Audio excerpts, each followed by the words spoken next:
Vilis Ļevčēnoks, Jelgavas valstspilsētas pašvaldības, centrālās pārvaldes attīstības un pilsētu plānošanas departamenta galvenais speciālists projektu ieviešanas jautājumos.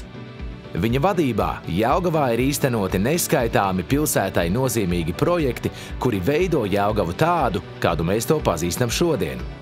Viens no Viļa mīļākajiem projektiem ir bijusi Pasta salas rekonstrukcija un gājēju tilta būvniecības projekts, jo pašreiz tieši šie ir vieni no galvenajiem pilsētas ainaviskās vizītkartes elementiem. Viņa stiprākā puse ir saskatīt pozitīvu perspektīvu pat vissarežģītākajās pilsētas attīstības idejās un spēja tās mērķtiecīgi realizēt.